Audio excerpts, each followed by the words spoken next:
No small change at all, is it? I mean, when you think about it, we're talking about a considerable amount of money. No, just, flash in the pan, but £30 million plus. A lot of money gathered together by none other than the late and brilliant Sir Captain Tom Moore.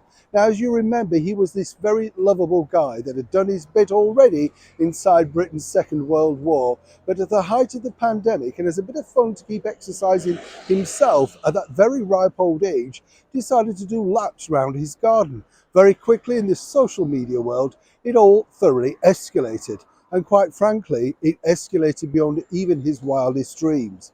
But more importantly now, as we look towards our new future, post-pandemic, a lot of people are questioning exactly the NHS and its money and where did said money go. That, of course, Captain Tom raised so much of.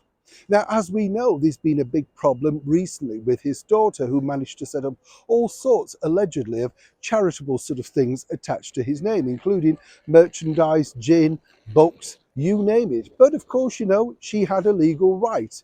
Now, what's more interesting is the lump sum of that £30 million allegedly has already been paid in full to the National Health Service.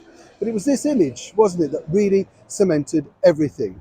Two people of a very certain age at that point meeting on the lawn of Windsor Castle, the historical home of our late and wonderful monarch, Queen Elizabeth II, and then just getting together like two normal people would.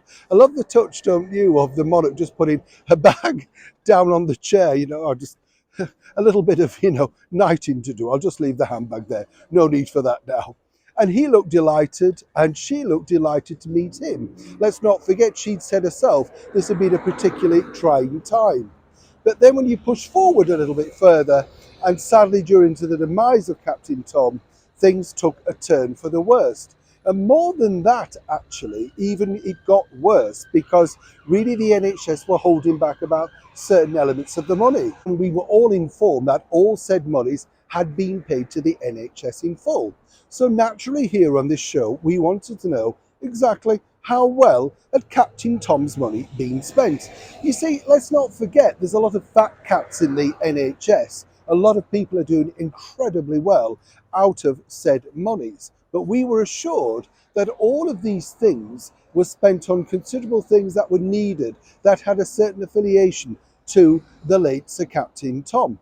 Now, what's interesting here is, so far, they have yet to publish in full, in public, whether that be on their remit or, of course, social media platforms, websites, exactly where the money's gone. And this is truly escalating as a very big story. We're telling you this first, remember that.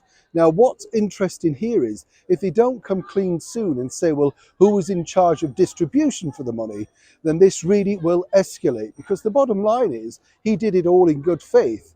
Parking aside the daughter and, of course, her family right now for a moment, everybody's asking the simple burning question: where did Captain Tom's money go?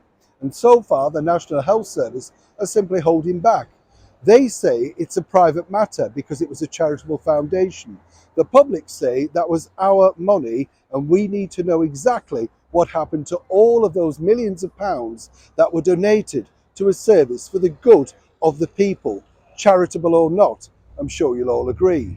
Either way, as this story unfolds and develops, we will be there every step of the way. But I'd love to know genuinely from you, would you like to see exactly what was that money simply spent on? And why, more importantly, are they not showing us? And when, if ever, will we be told? Do let me know, and do like and share this story in the comments below, etc., because we need to get this out to a very bigger, wider audience. The bottom line is, somebody somewhere got rich besides Captain Tom's daughter. It's a developing story. Neil Sean in the very heart of London.